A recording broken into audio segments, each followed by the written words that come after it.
Whiskey for the Ages is not sponsored or endorsed for any product or program mentioned in this show and receive no remuneration from their creators.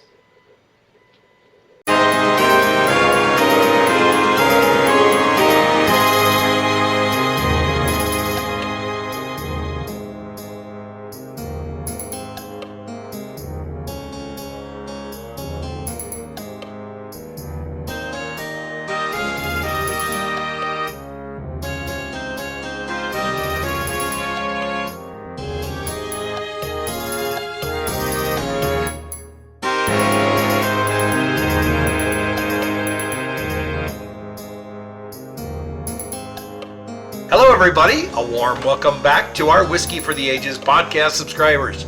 I'm your host Brian Dawson. Tonight, Hannah's here on my left. A big thank you to those of you who are tuning in for the very first time. And again, Elora's joining us on remote. Hello everybody. If you haven't considered subscribing to us or know anyone who is interested in our podcast, feel free to let us know and hit that subscribe button. Tonight we've prepared what I think will be a fun show. Episode 4 of Series 4.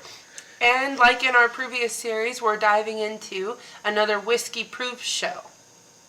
I understand that today we're doing Proof Spotlight from 101 to 110. That's good range for me. I like those numbers for proof. So I gotta ask, we've kind of been random with our proofs for these last few kinds of episodes. Why this particular range?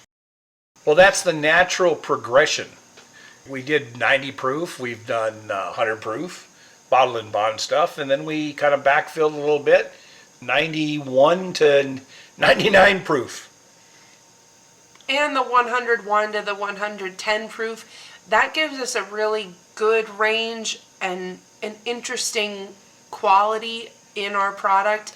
We get enough strength coming in from proof, but the proof itself isn't heavy enough or overwhelming enough that we're not going to be able to pick up some flavors. And typically when the proof does inch above that 100 mark, it makes everything else a little bit more complex as well. So this is a really good range. Mm-hmm. It's enough to feel the heat. Yep. Just a little bit more than a standard 90.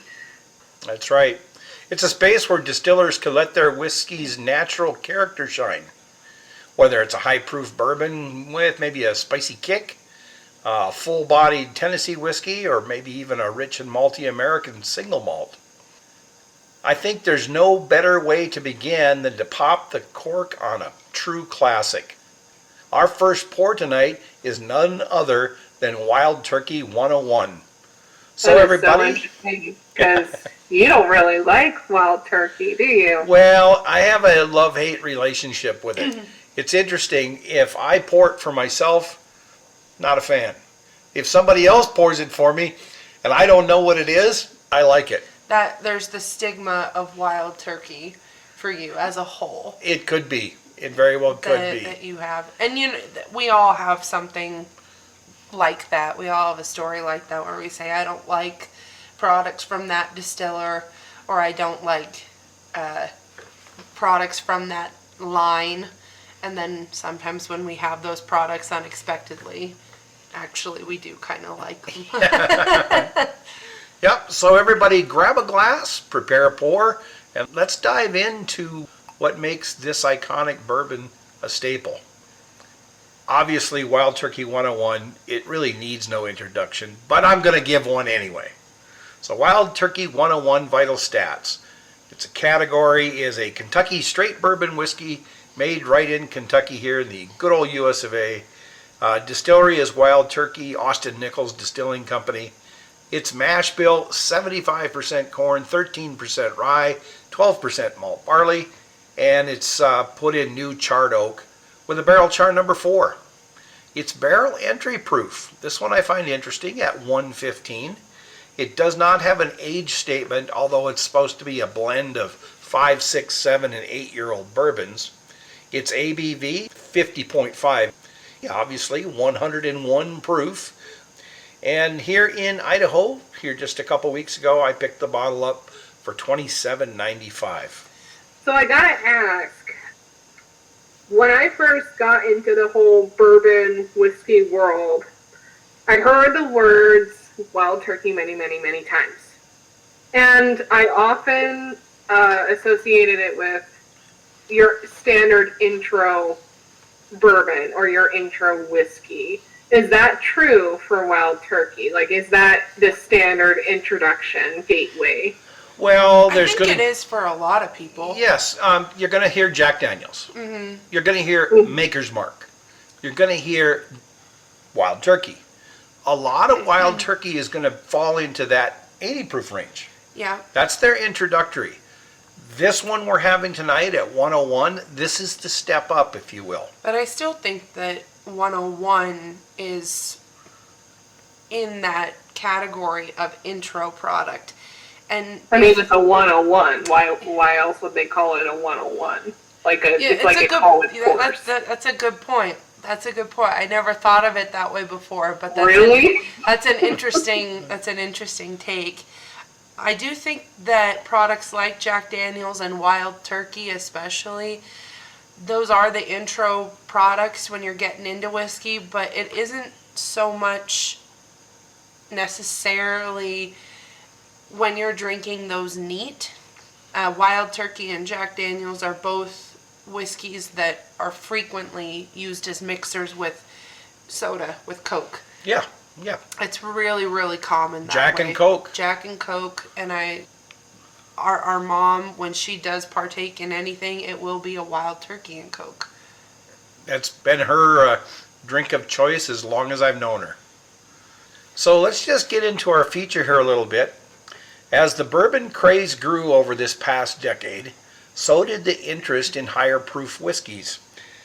The popularity has expanded among the serious whiskey drinkers, leading to increased demand in that 101 to 110 proof range. Because nothing had really been there before. The bottled and bond moment was kind of the gold cap on what whiskey could be, but then you had products that were wanting to push boundaries and going really high proof, and in a way I think kind of skipping over this range. There was a void. There was a huge void in this particular proof range, so this was something that needed to be filled. This was kind of a natural step up, I guess, for those people who like that 90, 94 proof whiskey. Mm-hmm. They wanted something a little bit more, but they weren't quite ready to go to that 120, if you will. Yeah, that's a big jump. And I am very much a person of that. I mean, I remember the very first time I went to what I guess I would call a high proof bourbon. It was in that 115 range, and I frankly just wasn't ready to go there yet. So the appeal of this 101 to 110 proof, it's widely considered the enthusiast's range. It appeals to both newcomers, like you said, Elora, and also has the bold flavors for those seasoned drinkers like us. Yeah, and especially like you, Elora. Yeah, I really like this particular range best. It's kind of like the Goldilocks effect. You know, I'll always respect the low proofs like your 90s, because there's plenty of 90s that I really, really like. And there's a lot of higher proof whiskeys that I really, really like too. It's just I find so much more variability with lower proof and higher proof than I do with 101 to 110. I feel like when I'm knowingly getting into like a 101 to 110 proof, I know what I'm going to expect to feel when I'm tasting it, when I'm drinking it. With higher proofs, it's a hit and miss for me. Higher proofs are either like, wow, this is an astounding whiskey, or I can't get anything but the proof and it's burning my lungs out.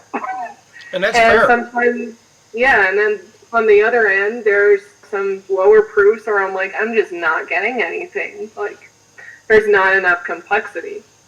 So I just find that it's a little bit more set with this kind of range in terms of feeling and in terms of flavor wheel perspective, if that makes sense. Like I can get a little bit more flavors that I'm going to anticipate than I would with lower proof and higher proof. So let's talk about this Wild Turkey 101. Elora, what do you think of this pour? I can't get anything. Oh, I can't really. I know, and I was like, oh, this is supposed to be like what I expect. No, I get a lot of sweet notes, and I understand why it can be combined with Coke, like very, very well. I do feel a bit of carbonation almost from this. That effervescence. If I had to say like what kinds of flavors I'd probably be getting, I'd be saying light brown sugar, maybe some chocolate, but really, really, really subtle.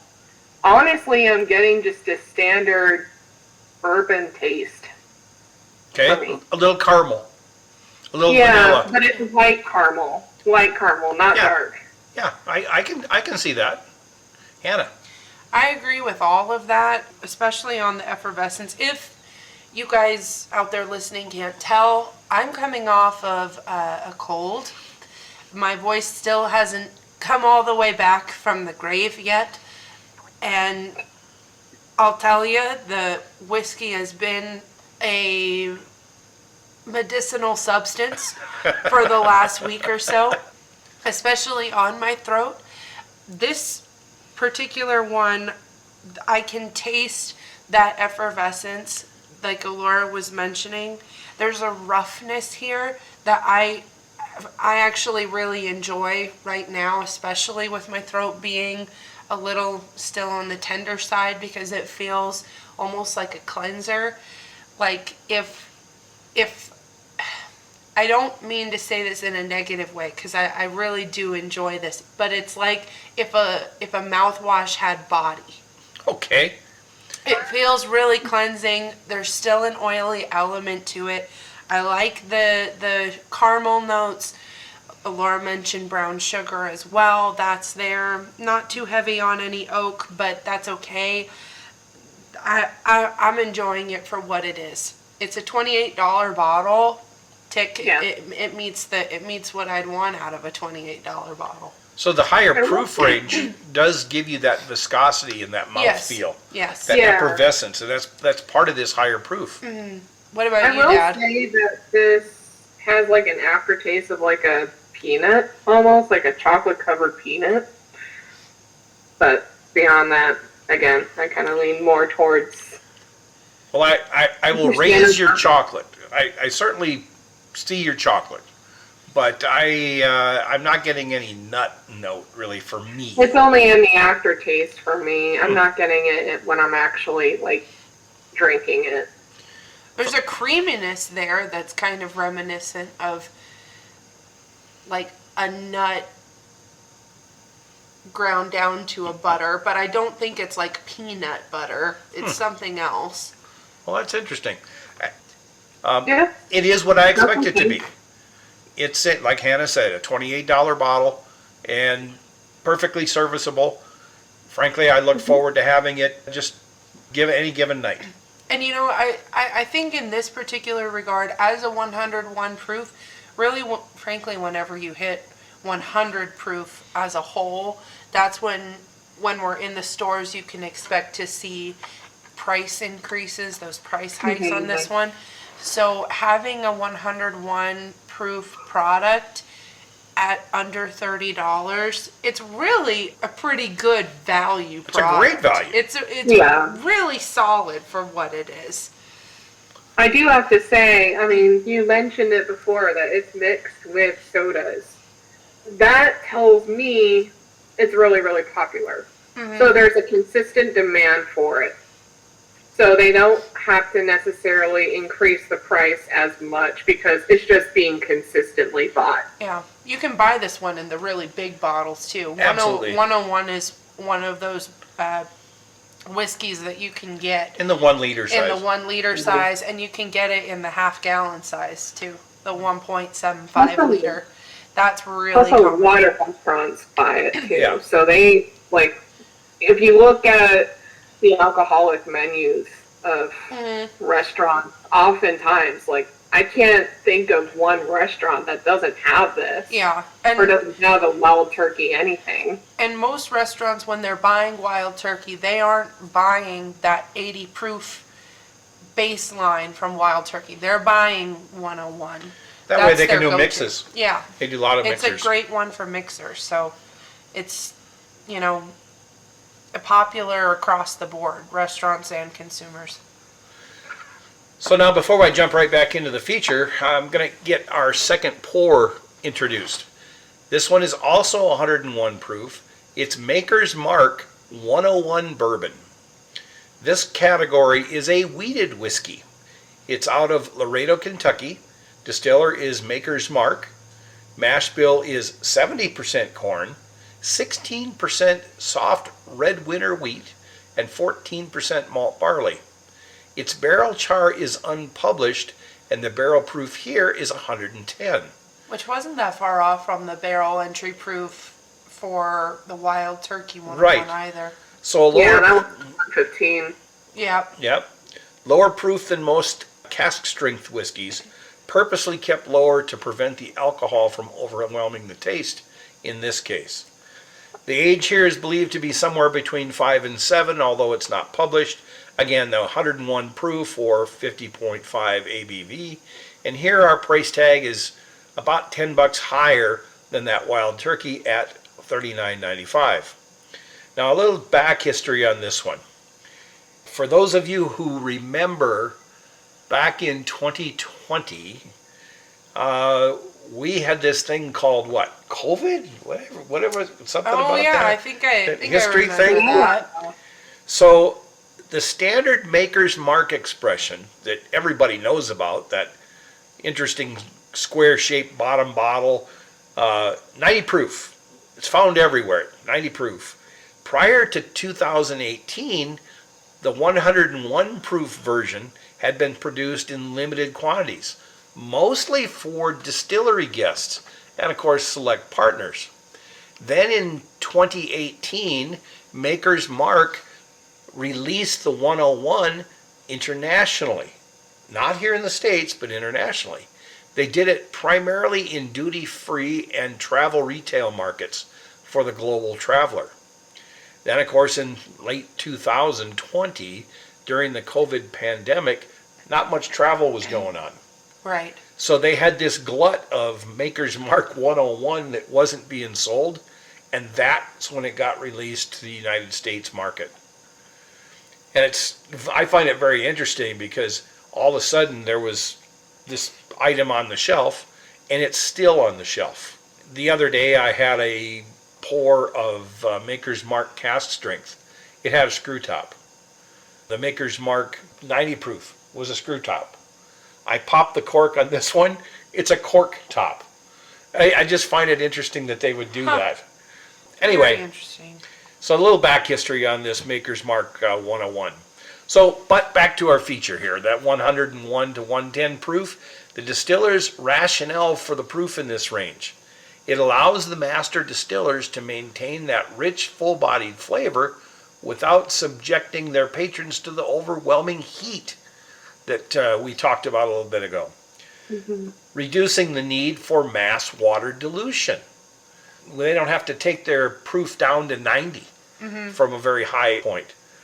That's compared to the 80 to 100 proof whiskeys. Mm-hmm. It helps meet the demand for the robust, intense whiskey, but not knocking anybody down. And then it also is great for sipping neat and in using in cocktails. So it makes these whiskeys an attractive range for bars. Mm-hmm. So the barrel influence on the 101 to 110 proof means there's longer aging that enhances the oak spice and the caramelization. They get more pronounced effects from the char level and the wood grain interaction. More flavors can be extracted from the barrel. So you get deeper vanillas, you get the toffees, the baking spice notes, and rich secondary flavors like tobacco, leather, and toasted nuts. Elora, you mentioned nuts in the Wild Turkey 101. The 101 to 110 proof flavor profile considerations, it's an increased alcohol, obviously, over the 90 proof offerings, and it can lead to more concentrated dark fruit and baking spice flavors. This higher alcohol content offers longer, richer finishes, and also often helps with developing complex layers in that sweetness, in that heat. So back to this Maker's Mark 101. Hannah, I'm going to pick on you. What do you got on this? It's a lot softer than the Wild Turkey. There's a lot less of that effervescence there, so it's interesting. You know, these are the same proof, but the mouthfeel is completely unique to each other. I get a lot more fruit on the Maker's Mark, which is something that I typically find in most Maker's Mark products that I have. I like Maker's Mark. I'm not someone who snubs their nose at it just because it's popularized and found globally. I really enjoy Maker's Mark. I think they are a great little product that more people should pay attention to, especially once you get into the private selects, the cask strength, and even this little 101. Red berries, like I mentioned, it's soft, so you're not going to get too punchy in anything proof. It doesn't drink like it's 101 proof. It drinks more like it's in that lower 90 range to me. But it's a wheated whiskey, so I'm not that surprised by that. It's certainly, for me, an easy drinker. Yeah, absolutely. Elora, you got that contemplative look on you. So, there's a lot I agree with. As far as the overall feel, I feel like the Wild Turkey, for me, drank a bit easier, actually, than this. When I took a sip of this, I was thinking, yes, this is the kind of proof feeling that I'm expecting from this. So as soon as I got over that, it just became very, very soft. I will agree that there is a very fruity element to it. When I first was smelling it, I got notes of very dark caramel, and almost stone fruit to it. Okay. And then when I tasted it, I got more fruit than caramel. But another weird thing was I got a floral element to it. There's definitely floral here. Yeah. Like a potpourri of dried fruit flowers. I think cherry blossoms. Or just like a rose or something. I'm getting that kind of a floral, which I don't usually find in whiskeys. We have a whole entire category on our flavor wheel that you can find on our website that is all about floral elements in it, and it helps you like be able to concentrate the flavors a bit more. But it's honestly one of the first ones I've had in a really, really long time where I've been like, yes, this is very floral, like roses or the fruit flowers that you were talking about, Dad. And I agree with what you're saying there too. I almost think that the mouthfeel of this one probably wouldn't be too far off if I actually took like a rose petal and put it on my palate. Really? Like there's a softness there, but there's just a little bit of grip that I really like about this one. This one, to me, gives me herbal notes. And herbal notes, you said a stone fruit, Elora. Mixed in those herbal notes, a little bit of dried peach in that back end. The back of the throat. After your finish is, the sip is gone. Yeah. And you're just tasting it. Interesting. I think I get a little bit more barrel influence here. Not a lot of oak, but just some influence. that I didn't get out of the Wild Turkey. That said, I like this better than the Wild Turkey. And maybe it's my own personal bias, but I find it a softer pour, an easier drink, a little bit more complex for me. Mm-hmm. I think for me, both of them serve a unique purpose.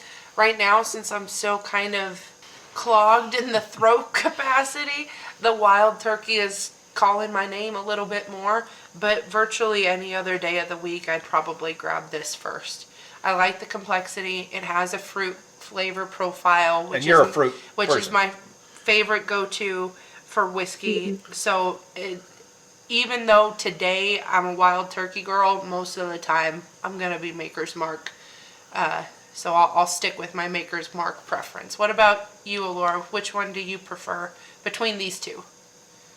I think I prefer this one over the other one, but I don't want to say that the other one is bad by any means, because honestly, it's just serving its purpose. It's a Wild Turkey 101.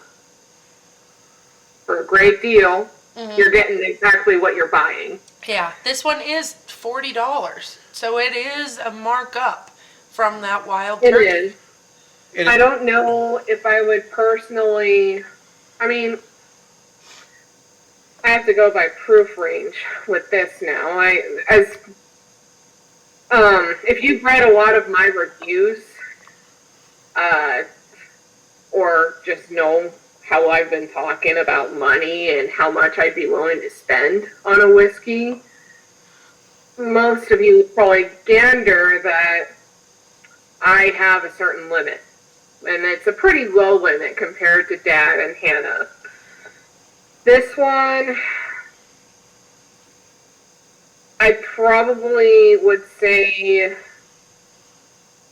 maybe for a $40 whiskey. Maybe. But it wouldn't be my first pick if I had to spend $40 on something. That's fair. I think that I could get a better whiskey or a better bourbon for $40 than this. I'm not saying that this is a bad bourbon by any means, because I do like it. I don't know. You kind of get into the whole, like, is it worth the price? Would I buy it again? Sort of debate. Or would you just reach for something else for $2 Or would I more? reach for something else? Yeah. But that's just me. Yep. There's plenty of people who really like Maker's Mark. They're great. That's nice. So let's go back to this barrel entry proof factor. Both of these were under 125, but believe it or not, most bourbons do enter barrels at or near that 125 proof mark, making this 101 to 110 a logical point to reduce down. I kind of said that a little bit before. Proofing down from barrel strength allows distillers to control consistency and maintain their boldness. Some distilleries choose to bottle at this range to optimize the flavor rather than maximizing their yields. The role of water in the proof reduction, water's simply added to control that final proof. It impacts the flavor and also the mouthfeel. Definitely the mouthfeel. Yep. Mm-hmm. Whenever we have a high proof whiskey that we are reviewing, like in the 115 to 120 something range, we'll almost always include a category of what it is like watered down by 1 drop of distilled water or 2 drops of distilled water, because it really does dramatically change the flavor and feeling profile of that whiskey. So Exactly. Water helps achieve a balance in flavor. Yeah, and it still can allow the aroma and the character to come through. Some distillers use a lower barrel proof entry. So the two that we've just had, we're going in. So a little historical tradition here. Prior to 1962, back when the maximum entry proof was finally set at 125, many whiskeys were barreled at the lower proofs, and we talked about that in our last show, often around 100 to 110. basically because they went from cask to glass. It wasn't going to knock anybody down. Some distillers still maintain this practice today. In fact, Michter's, you've often heard us talk about Michter's, has a barrel entry proof of 103, which is one of the lower ones. Really quite low. Many distillers feel that more water allows for better wood interaction. Lower proof distillate affects how the compounds are extracted from the wood, leading to more caramelization and richer vanilla notes. They're going to get. I can understand that. Yeah. Because whenever I play clarinet, I mean, I gotta deal with humidity. It's essentially water either seeping into the pores of the wood or it's being evacuated out of said pores. So the fact that it would have such a dramatic effect makes sense. Whiskey entering the barrels at lower proofs tend to have softer, rounder flavors with less aggressive alcohol burn. Kind of like this Maker's Mark we just did. Yeah. It's a softer feel in the mouth. They require less post-aging dilution. In other words, if you're starting at 110, you don't have to put as much water in, to get it down to 101 in this case. Right. Like our last sample, this Maker's Mark, we're going to talk about our next one, also with a low barrel entry proof. We're getting out a big gun here. Weller Antique 107. Hannah's My favorite. baby. Yeah, it's kind of a nice one here. So the category, again, is a wheated bourbon out of Kentucky, Buffalo Trace Distillery. Buffalo Trace never releases their mash bills. It's unknown, but it's probably similar to other Weller releases. Internet consensus says it's about 70% corn, 14 to 16% wheat, and 14 to 16% malt barley. So pretty close to that Maker's Mark Pretty close. mash bill. New charred oak. Its age is unpublished. It has a barrel entry proof of 114, similar to that Wild Turkey. Here we've got an ABV of 53.5 or 107 proof. And our purchase price here in Idaho, I did buy this one in December for $58.95.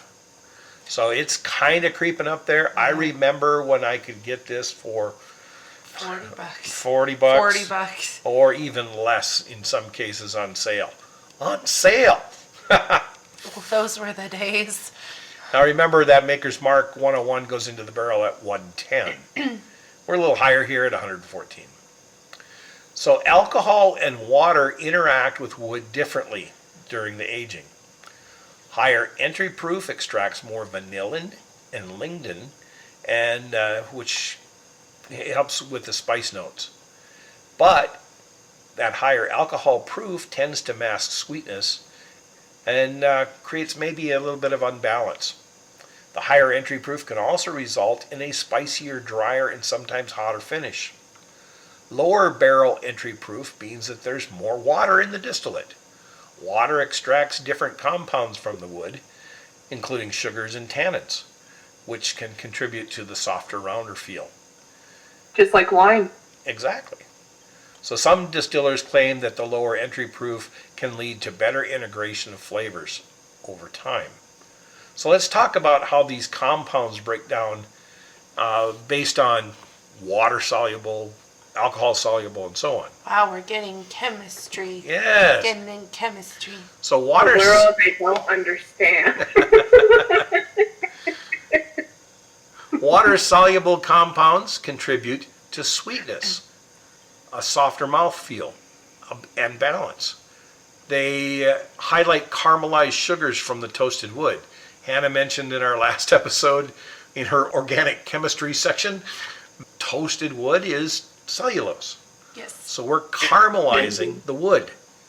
Water-soluble compounds help the tannins to be extracted gently so you don't get bitterness from the oak. Lactones also come out and they're more of the coconut or creamy vanilla notes, and they contribute to that silkiness or that more rounded mouthfeel. Say that term again. Lactones, like lactose. So your Yeah, that's milk. your dairy type flavors. Yeah. Or things that can be attributed to dairy That flavors, creaminess. like coconut or vanilla. Well, milk. Yeah, yeah. So alcohol-soluble compounds contribute to spice, to dryness and intensity. Vanillin is highly alcohol-soluble. When I say vanillin, that's part of the wood in the cellulose. This compound is responsible for the vanilla aromas, obviously. Alcohol breaks down the lignin in the oak. Lignin compounds add that spicy and smokiness. Eugenol is that spicy clove-like flavor. Guaiacol gives you that smoky, charred flavor. Alcohol extracts heavier wood oils, and sometimes the more dominant oakiness comes out. These traits are not as pronounced at lower barrel entry proofs, so that's why many distillers use the lower barrel entry proofs, because they're focusing on the sweetness. And when we talk about water soluble versus alcohol soluble, keep in mind that those we're referring to compounds that eugenol and guaiacol compounds, the vanillin, the lignin, all of those being something that could disintegrate with the introduction of water or alcohol. So if it's alcohol soluble, once alcohol is introduced, it's something that'll break down in that material versus water. Exactly. Weller Antique. Hannah, I know this is a favorite. What are you thinking? I haven't. I just took my first sip now because I've just been sitting here cradling the glass and inhaling the aroma.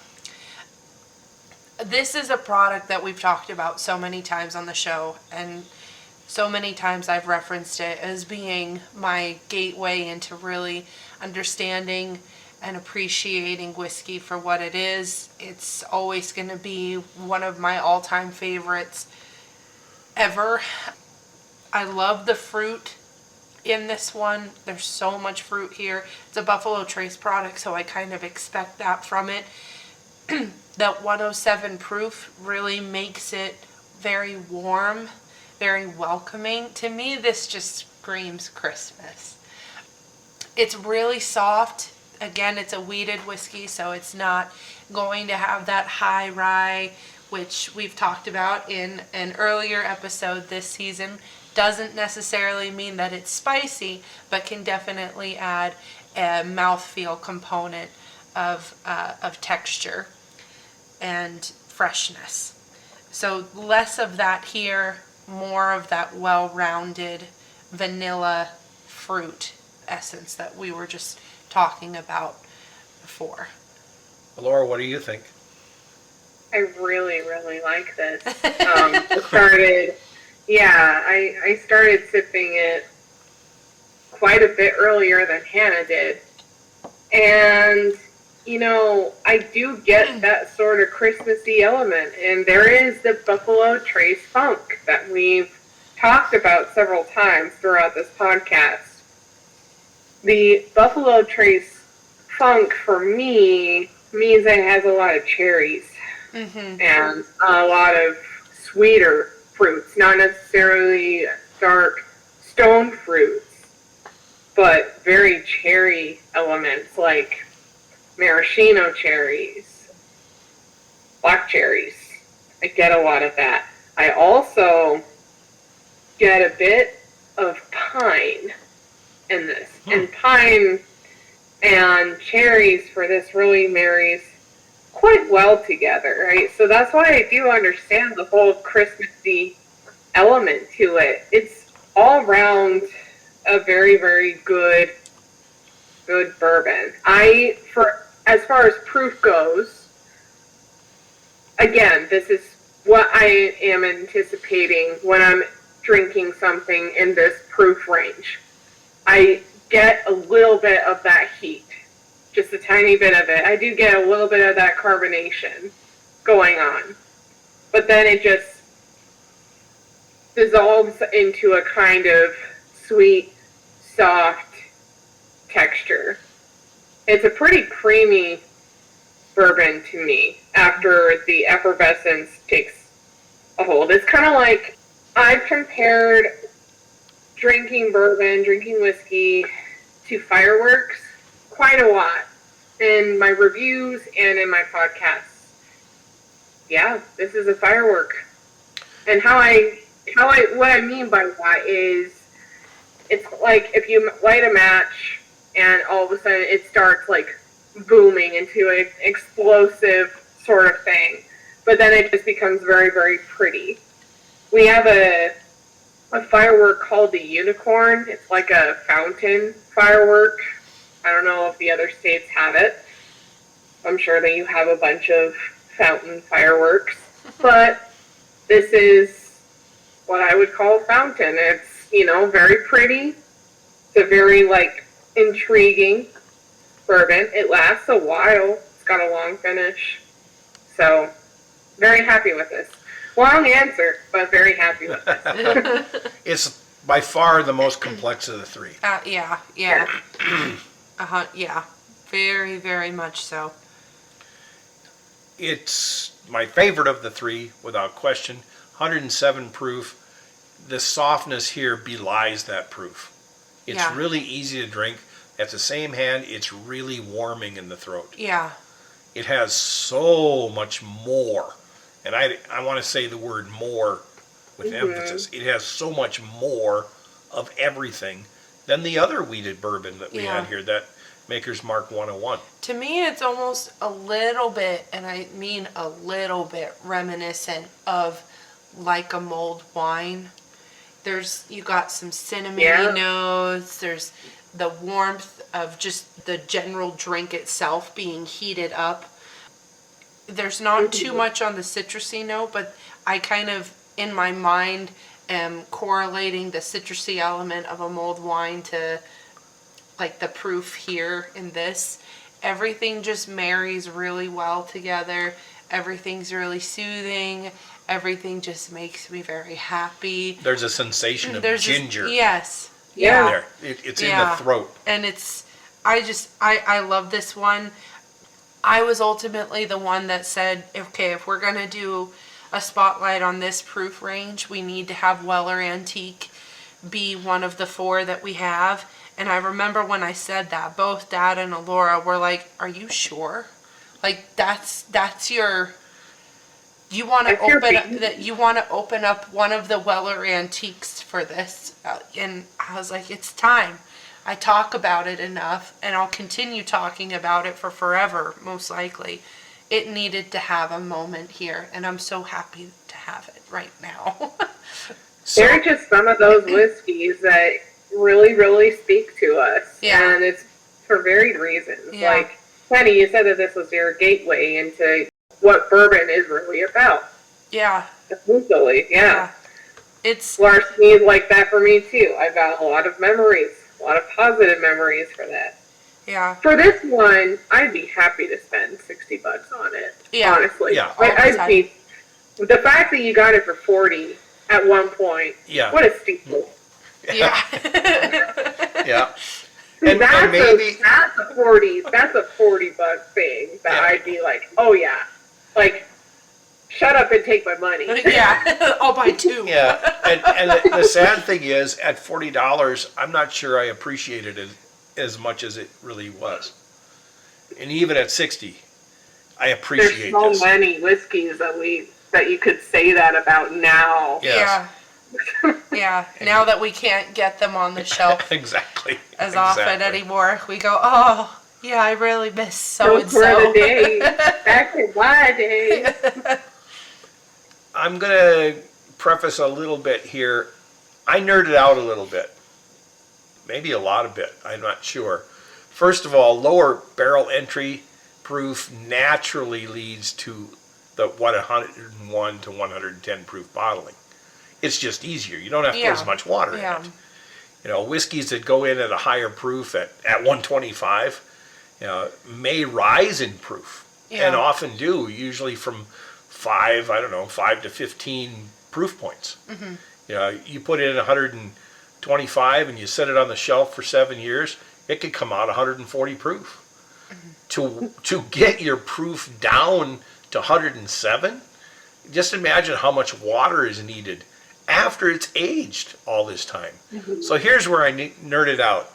I did some math just to figure out what might be needed to proof down a 125 barrel entry proof whiskey.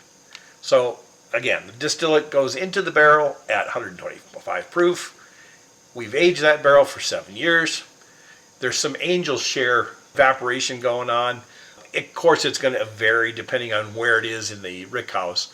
But let's say it's 2.5% or 2.5% per year evaporates out of that barrel. When you actually pour it out of the barrel drinks some as well. Some of that devil's cut. The common accepted proof increase, and I'm going to say in Kentucky, over the 7 years is anywhere from that 5 to 15 point proof range. I'm not going to trouble you with the way I did all the math, but after 7 years, there's only about 45 gallons left out of that 55 that went into the barrel.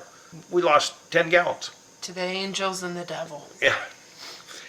But the whiskey has gone up in proof to 135. So to get the proof down to 107, they've got to add about 12 gallons of water to the barrel or to the distillate just to get that 107 proof, or get this, 5.5 ounces of water after they've aged it for 7 years goes into the bottle.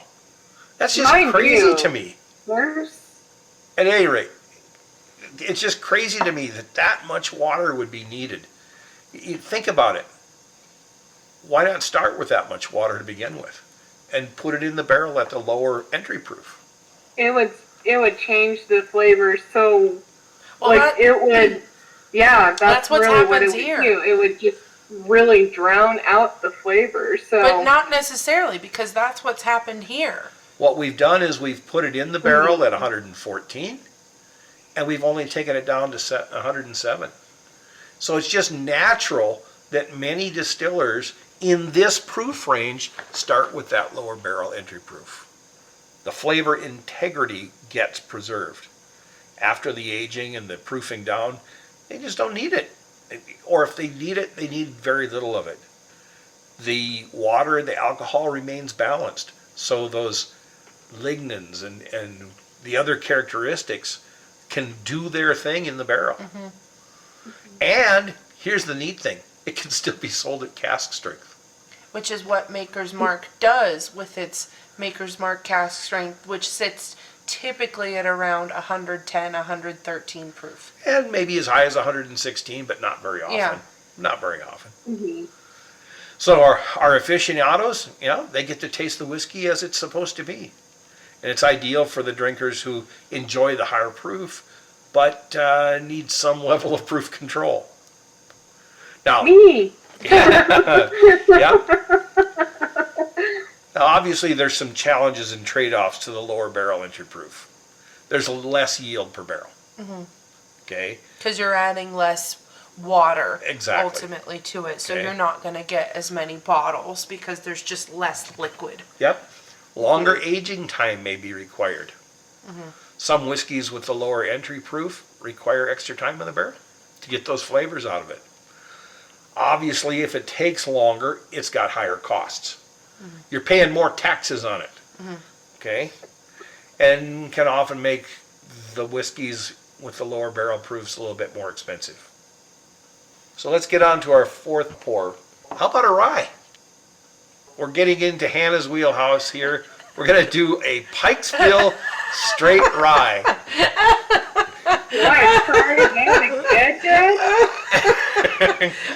We are laughing at Elora.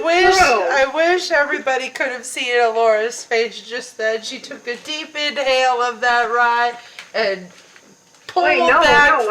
I still have Weller, man. I was like... Wow, we're shifting gears. She pulled back real hard like a baby eating a lemon. All right, so our rye.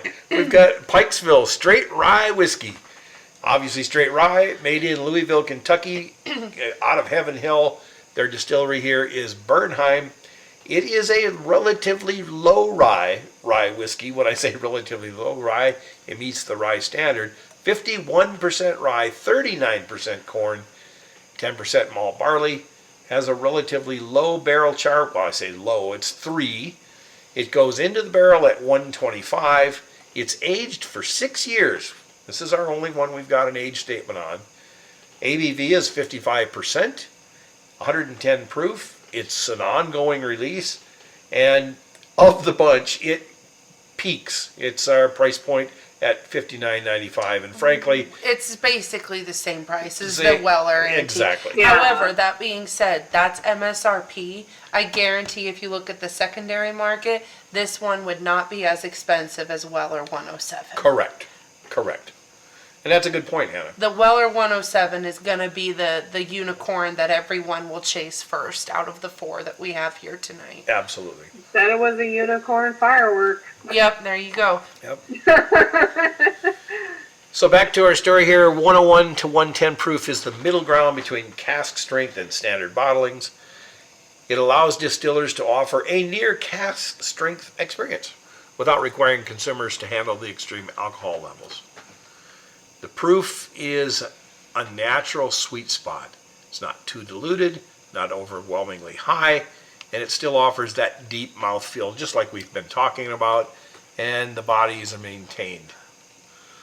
Hannah, we're going to jump into you again. What about this rye? I've been picked on so much first Yes. for all of these. This one is incredibly unique. Obviously, it's a rye to the other 3. It still sits in the range that we're talking about. The freshness from rye definitely comes forward. As we mentioned in the other rye episode, I don't find this spicy. Not at all. It's just very fresh. There's a lot of grain coming forward here. There's a lot of cooling herbal notes coming forward. Maybe a little bit of mint, but some earthier Definitely tones the in mint. there. Yeah. Yeah, I was really surprised when I hit the mint first thing. It's right there, which I really like. There's a rough texture to it, which for my throat feels really pleasant. This is a rye. I don't know how much we've talked about Pikesville on the show before. For those who may not know, Pikesville is one of my favorite ryes, full stop. I love the proof of this one. I love the availability of this one. I love the complexity of this one. It just really ticks so many boxes for me without being overwhelming on the proof point of it all, which is great. I think that this really lets rye shine at where rye can be. It's the best example of a rye I think I've had. I love rye. There's a lot of ryes that I'll have on a regular basis.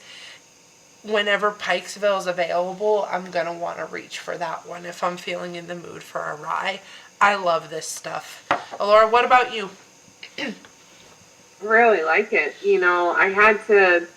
Dad mentioned that I had a conflicted face. Apparently, it was because when I first took a sniff of it, or maybe a taste, I don't know. I had to switch my brain to be like, okay, this is not bourbon. This is rye. Rye and bourbon are very, very different.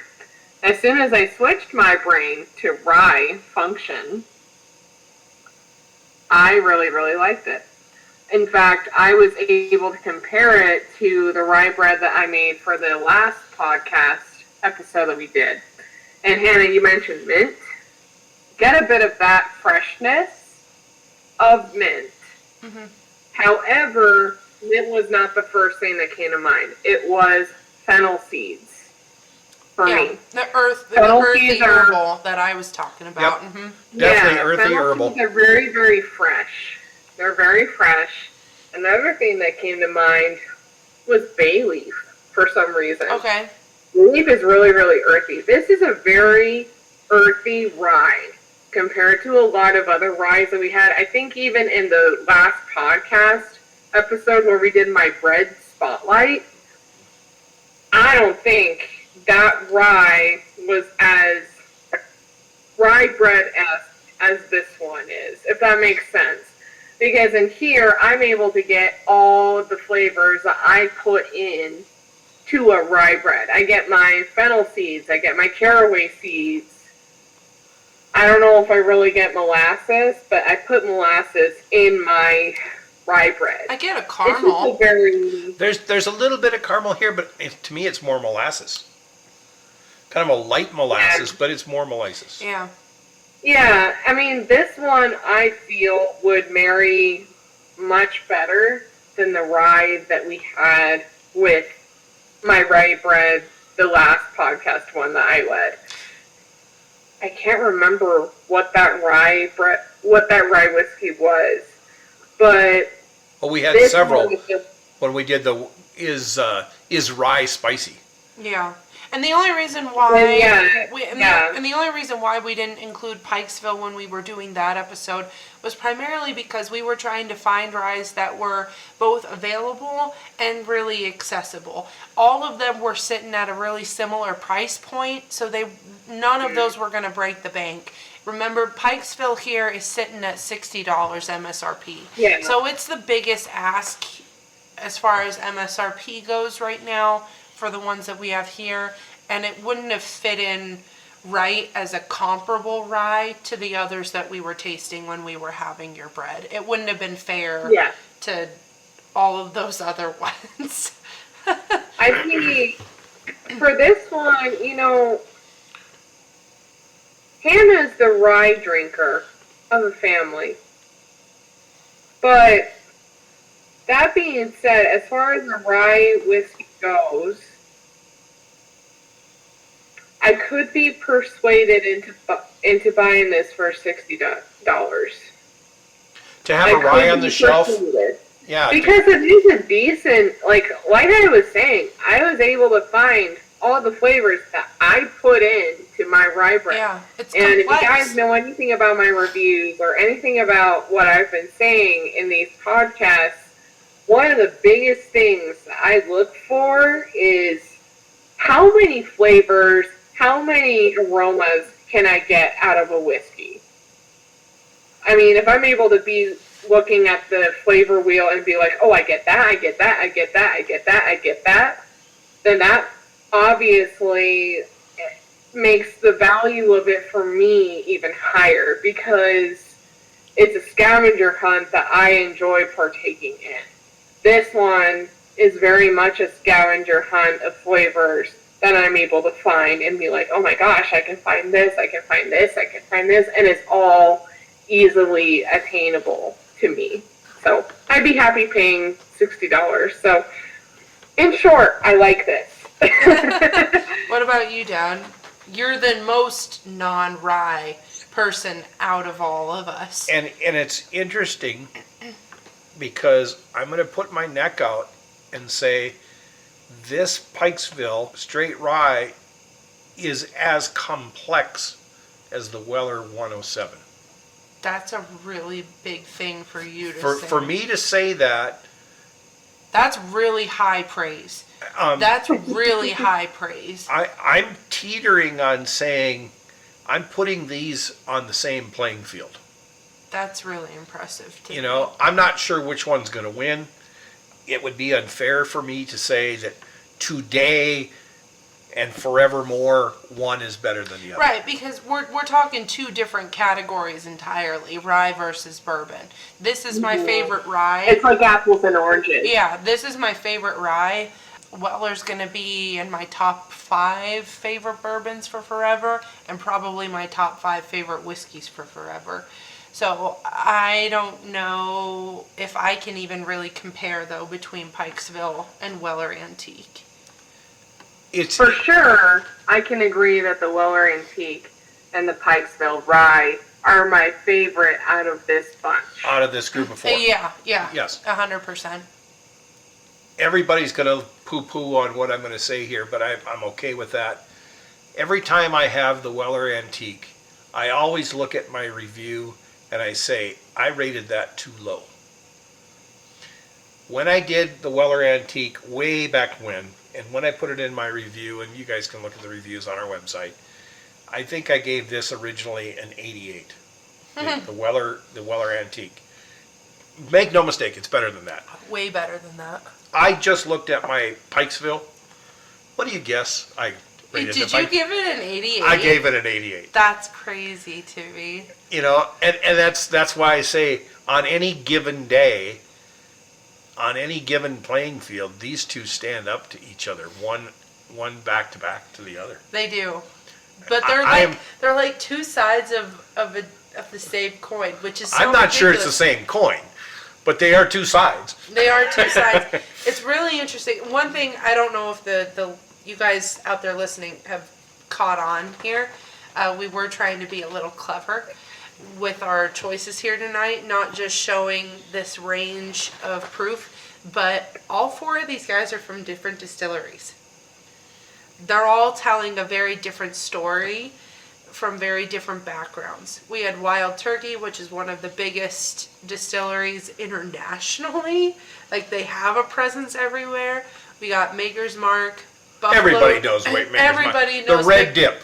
The red wax dip that they commercialize quite well, hand dipped each individually, and with all of the personality one can muster in a hand dip of wax. Buffalo Trace, one of the most sought after distilleries in the market ever. And then we have Heaven Hill. It's been a distillery that's been around forever and ever, it feels like, and just classically produces great product that everybody can rely on. I will say there. this Pikesville is not Heaven Hill-esque to me. I kind of think it is. But only in a loose sense, because traditionally when I think Heaven Hill, I do think that there's a spice forward essence to it and punchy. This I don't think has spice, but I do think it's punchy in the fact that it's complex, in the fact that there's so many different flavors that I can pull on, and the way it represents its category is very, I'm going to put my foot down and say, I am here and I am doing Most this definitely. shit. And This Pikesville one- does that so well. This one, you mentioned the word punchy.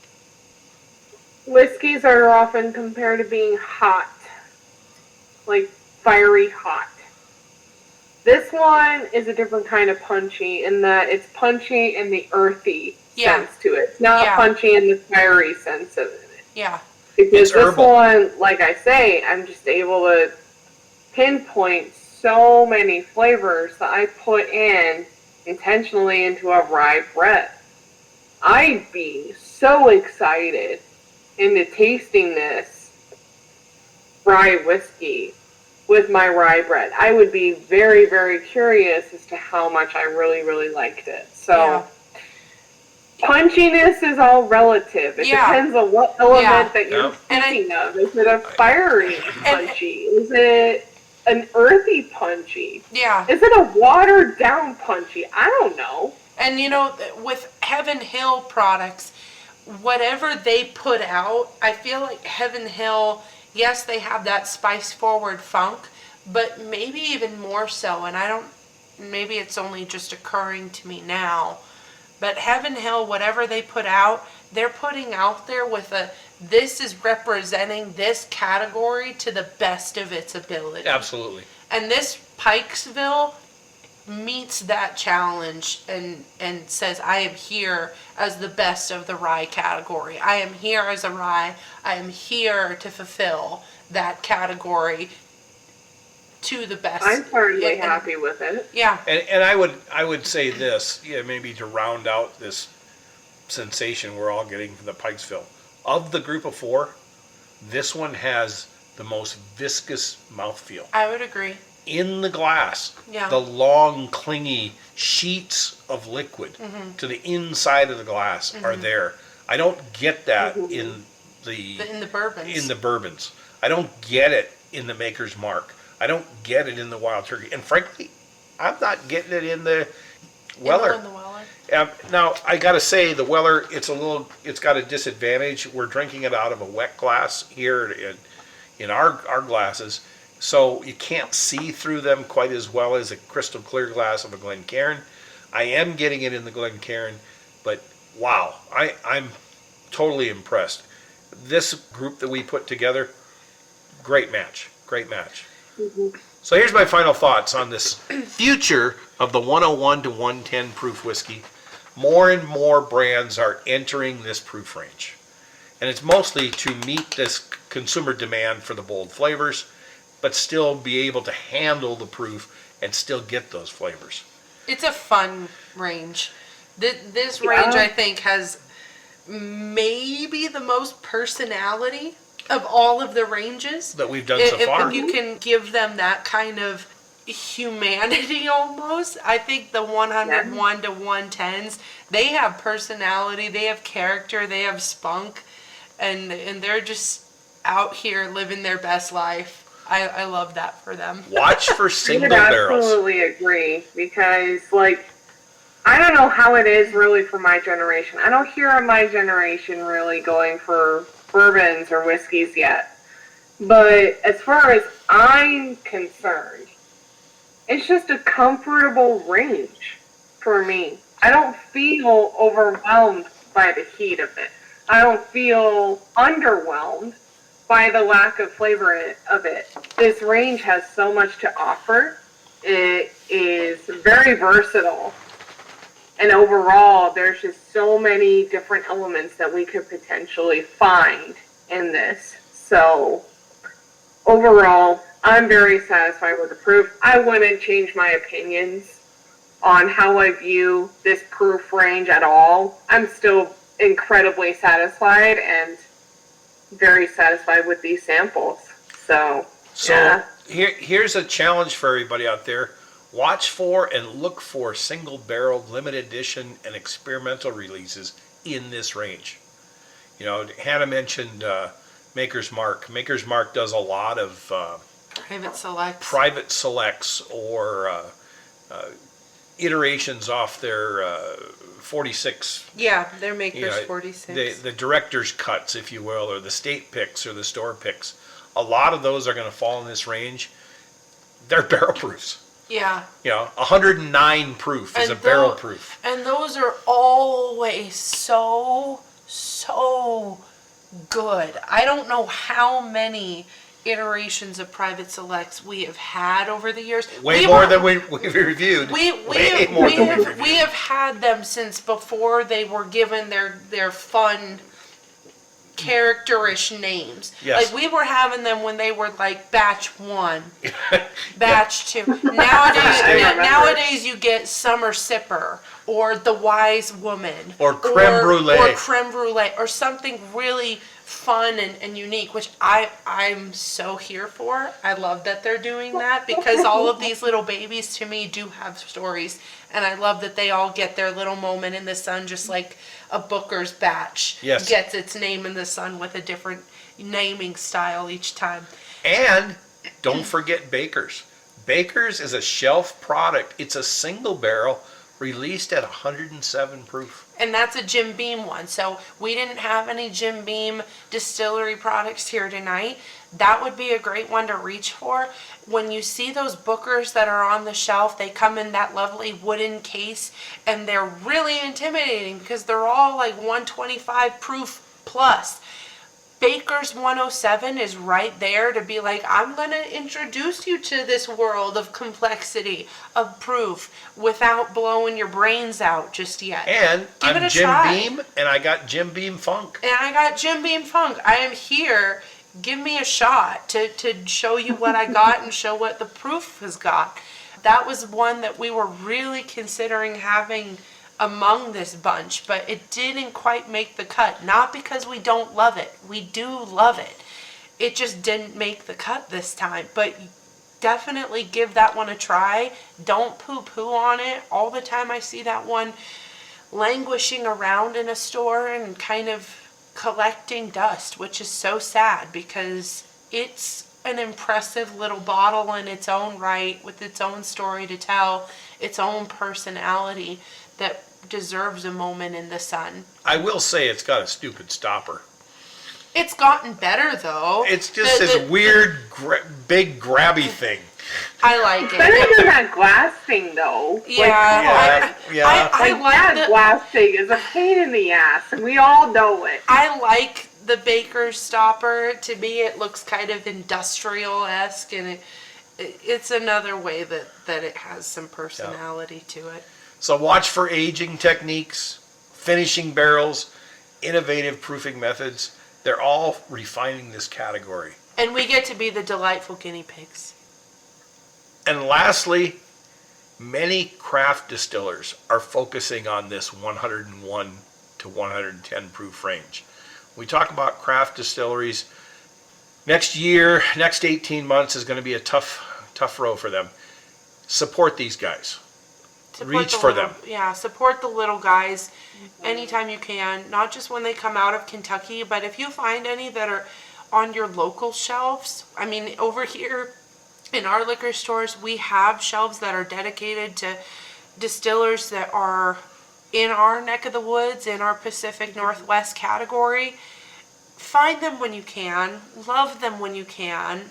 Give the appreciation to them, because they're out here fighting a good fight and trying to make their own impression on the craft and deserve to have their stories told and heard.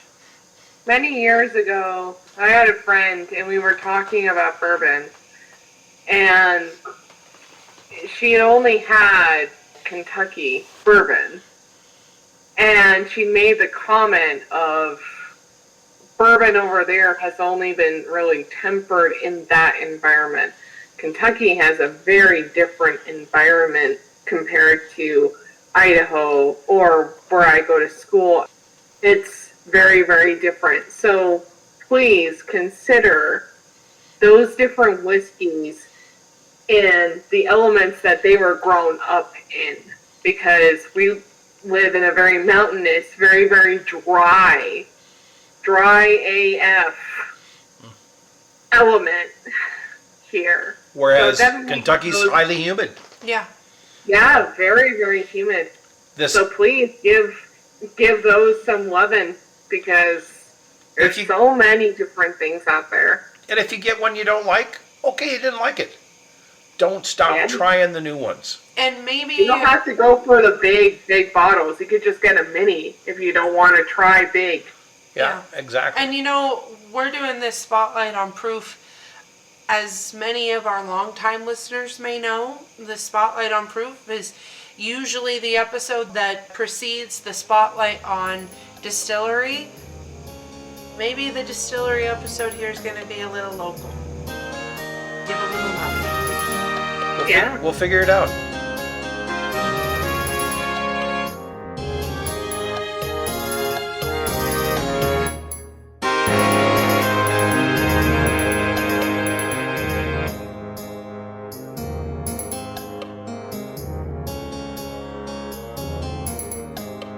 So let's jump into our fortnight in whiskey. The girls have been after me to keep a rein on things. I've got 3 short stories, maybe one's a little bit long, but 3 shorter ones. I've got a couple of whiskeys that we're going to go searching for, but here's the first one. On the edge of being political, Luxco ships early ahead of the tariff uncertainty. So Kentucky-based Luxco has fast-track shipping of its whiskey to Europe. This is ahead of the American whiskey tariff suspension's expiry date, due to reset on March 31st. So a little back history so everybody knows what we're talking about. A retaliatory 25% tariff on imports of American distilled spirits into the EU got enacted as a result of President Trump in his first term in 2018 having a disagreement between his administration and the EU over steel and aluminum coming to the U.S. Everybody's going, what are you talking about? Well, our country put a 25% tariff on steel and aluminum coming into the U.S. The EU retaliated by putting a 25% retaliatory tariff on our whiskey going into the EU. Are we surprised? Is anybody surprised? Am I surprised? I'm not surprised. But that seems absolutely the frick not. I'm not surprised. One would think, why whiskey? Well, It's our only export. Like, what Well- are you, like, seriously? Like, what do we have to offer the world except our bourbon? we've got more than that, but let's We- just go there. In In the June, grand scheme of things, yeah, what do we have? in June of 2021, the hike was set to double to 50% tariff. That hike was later suspended until December 2021, giving the two sides time to come to an agreement. In January 2022, then President Biden placed a 2-year moratorium or suspension on those tariffs, which was later extended until March 31st of this year. With Trump's return to the White House, it's brought additional uncertainty for this sector. So shipments of Luxco's bourbons, Yellowstone Select, Rebel 100, and Ezra Brooks 99, that were scheduled to be shipped in quarters 2 and 3, are now arriving in the UK and Europe by the end of March. So in other words, they pushed them way up. Limestone Branch Distillery, which makes Yellowstone American Single Malt, confirmed its exports to the UK and Europe have been increased by 22% following the TTB's American Single Malt category recognition. So according to the Distilled Spirits Council of the U.S., the EU is the largest export market for U.S. spirits, accounting for approximately 40% of all spirits exports in 2023. That's just wild to me that it's that high when you consider that you've got Australia, you've got China, you've got Japan, you've got India, Yeah. Canada, Mexico, wherever. How much does that equal in dollar? $883 million in just revenue, and that's just huge. Discus has warned that if the 50% tariffs go into effect, it could affect as much as $5 billion in lost tax revenue coming into the United States. And that wouldn't just be for the EU. This is for, and maybe that 5 billion is just for the EU, but it isn't just the EU in the conversation either.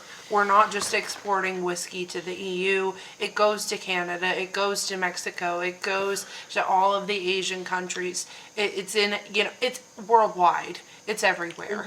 And we're already seeing plenty of instances where just the threat of these tariffs coming in isn't just dissuading consumers from these other countries to buy American product, buy American whiskey.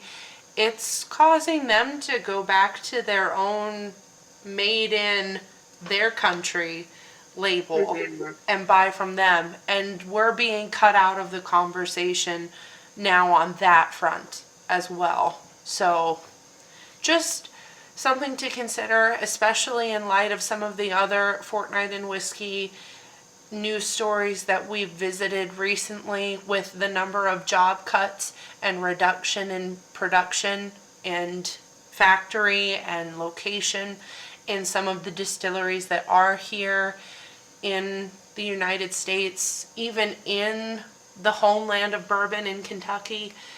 These decisions made by this administration impact people of this country on so many more levels than maybe what is originally perceived. And I will say this, it's not black and white. no, Don't think that it's black and white. no. There's a hell of a lot of gray. Yeah. And then I also have to say, and it shouldn't have any bearing on it at all, but I'm sure it does, Mr. Trump is a teetotaler. So he does not necessarily have the same feelings towards the industry as you or I would. We're definitely much more invested than even most people are. But you take this conversation here that we're having of whiskey and you apply it to other Steel. American exports and other Corn. American products. Potatoes. Yeah. Yeah, over here in Idaho, potatoes is a big question mark. Lumber, chips, like computer whatever it could chips, so many different things. This conversation transcends a lot of categories. So my second story kind of dovetails other stories we've talked about in the past. Is bourbon a bust? Have we reached the point where bourbon's going downhill? Is corn going downhill? Is That's the bourbon my counter question. Yeah, well, is the bourbon boom over? This question has been rising around or coming around frequently within the last couple of months. Back on October 31st, 2024, MGP announced, in response to the softening of American whiskey and the elevated industry-wide barrel inventories, in 2025, we plan to scale down our whiskey production and optimize their cost structure. Since that time, it's come out that MGP is now going to be less of a contract distiller and focus more on their own products. MGP is one of the largest contract distillers in the world. In other words, if you or I wanted to start a distillery and we needed 2 barrels, we could buy from MGP. Mm-hmm. They're kind of the group that you go to. In my mind, I always equate them a little bit to like Disneyland, where dreams are made.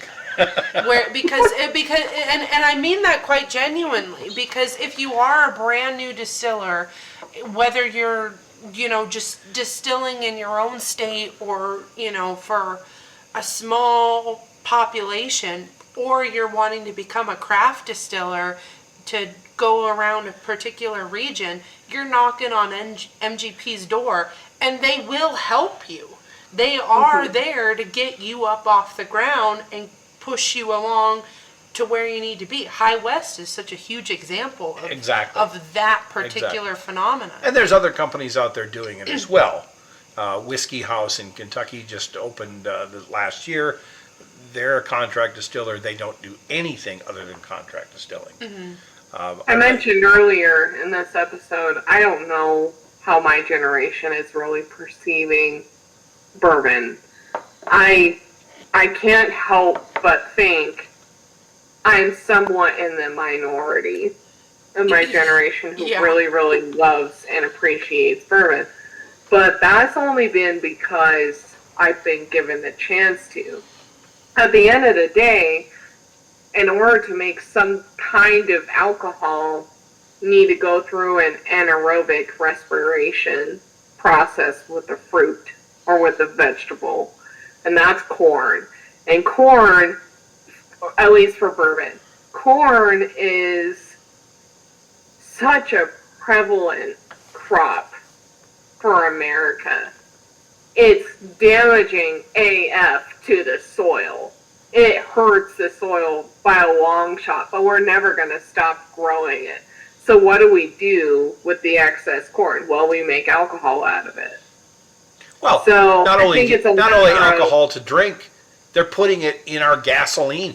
Yeah. Ethanol. Right. Yeah. In oil just to cook with, in syrups to eat. Like it's right.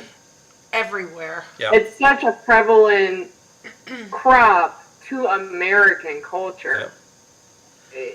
Like very, very American culture. Well, going on with the story, we talked about it in one of our last episodes here. January 14th, Brown-Forman announced it was cutting its global workforce by 12%. Like I was mentioning just a moment ago. Yeah, Hannah mentions closing down a cooperage. However, not everyone is cutting production. Again, last episode we talked about Buffalo Trace Distillery increasing production. They've got the capacity now to double what they were doing just 10 years ago. Buffalo Trace, well, we also talked, though, just a moment ago, too, how Buffalo Trace is one of the most sought-after distilleries for its product line. So that could be part of it as well there for their decision-making. And their parent company, Sazerac, continues to invest millions on acquisitions. That's Perhaps, and this may be seen as very, very callous, but it could be a matter of natural selection. Buffalo Trace is a big gun in this. Like, Wild Turkey is also a big gun with this. That's true. But the big thing is, whiskey, in my opinion, was due for a correction. Yeah. I mean, COVID really did a number on not just whiskey, but spirit in general, in the consumption and popularity. Consumption of everything. I mean, it's no different than the turn down in just about everything right now. Yeah. Travel and leisure. I mean, that's down. Restaurant industry is down. Auto purchases are down. Americans are tightening their wallets. I mean, I sell furniture. People aren't coming into the furniture store in the rates that they were a year ago, 2 years, and definitely not during COVID. You know, suggested retail prices are bordering on ridiculous here on some of the whiskeys we enjoy. You know, we're becoming more selective. I'm not out on the hunt for whiskeys as dramatically as I used to be. And I know, Hannah, you're not. No. You used to go to the liquor store religiously every drop day. Yeah, every shipping day I was there and able to kind of peruse all of the different products that were coming in, not just in whiskey either. You know, I do enjoy tequila as well. And perusing everything that was made available. And I usually now show up about once a month just to get the feel of the land. But I did get that impression when I was last home. Yeah. We just aren't going as often. Yeah. You know, I always tell the girls I'm politicking. You know, I'm walking in, I'm talking to the people. But instead of stopping at 5 stores, I stop at 2 stores. Yeah. I just don't shop as much. Yeah. You know, the tactics that the distillers were using 10 years ago, they're not working anymore. The average whiskey enthusiast, frankly, is far more whiskey-wise. You know, they have a more educated palate. Elora, your palate is better today than it was 4 years ago. Yeah, it is, because you've had more, you've had a greater variety of products since then. You've been able to hone in. I don't remember 4 years ago. Well, fair enough. Fair enough.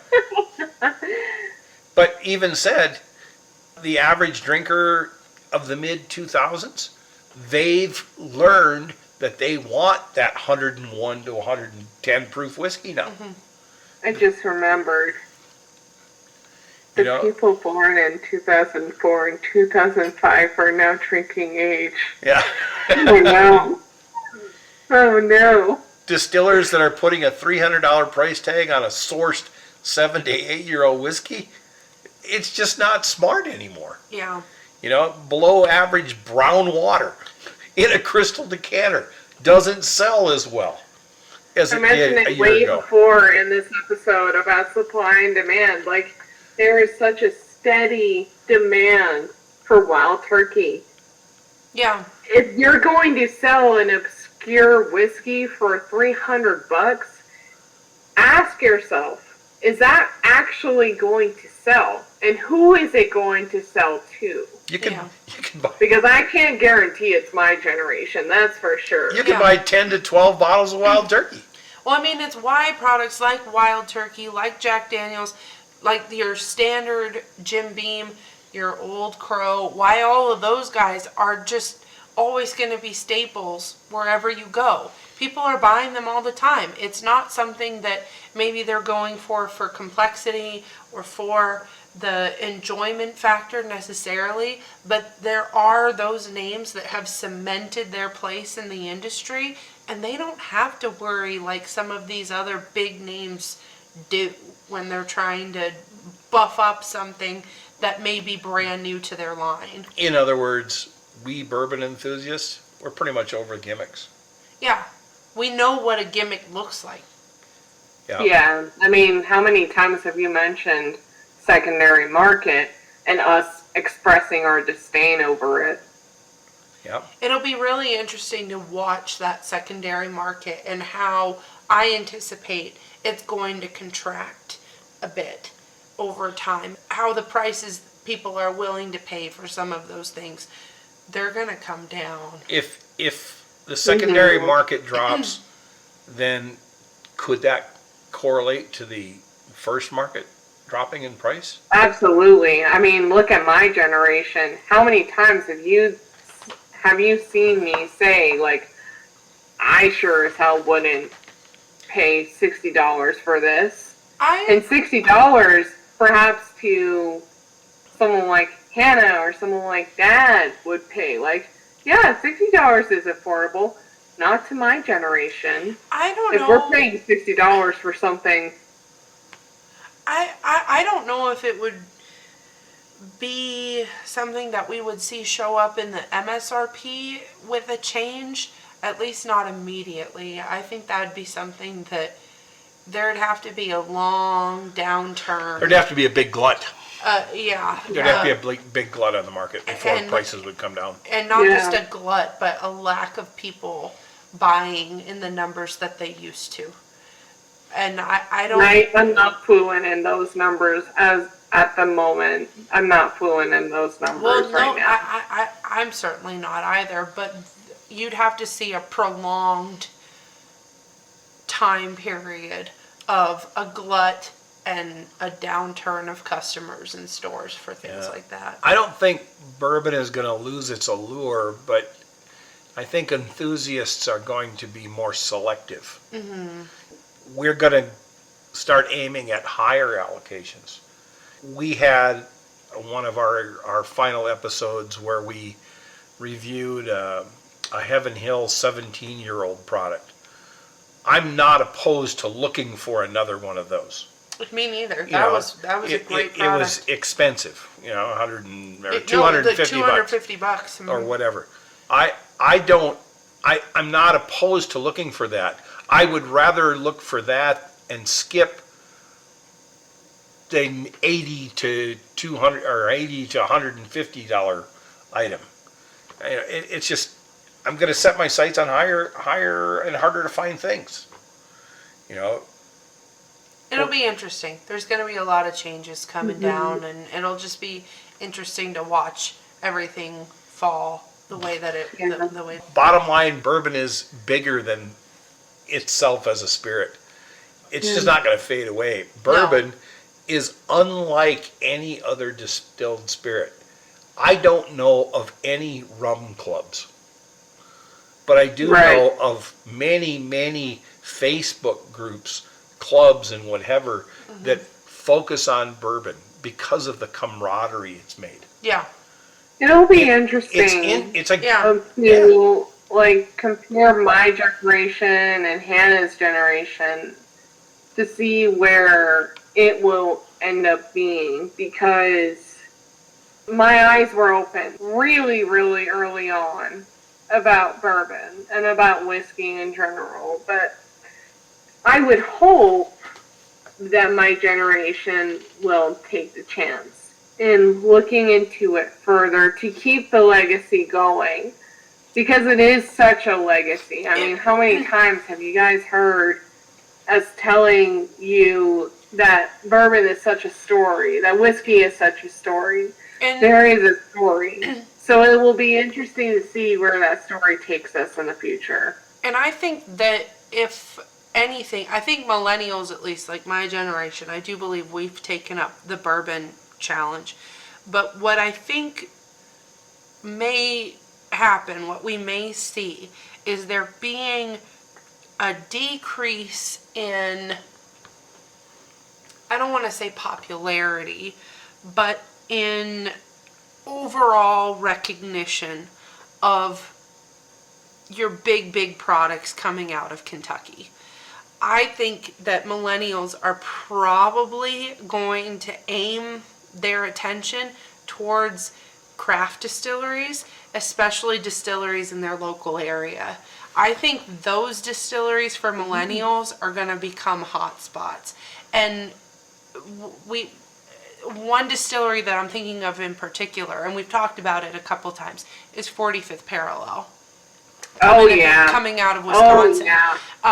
That whole distillery is making an incredible product for one, and someday we really hope to have a whole moment just dedicated to them. But not only are they making an incredible product, but they're telling a story as a distillery, and they're creating a space for creatives of all different genres to come in and have a moment with them, whether it's yoga or whether it's just a pizza night or anything like craft that. night. A craft night. There's now, I think, a focus on creating community, and that is done easier through a craft distillery than it would be through a big name. A Buffalo Trace. A Buffalo Trace. Or whatever it might be. No disrespect, Buffalo Trace. You know I love you. Yeah. That would be such a fun night. Like You know, doing a it craft would. night and a distillery night. Like, I'm sorry. That's just so cool. Yeah. That's just so cool.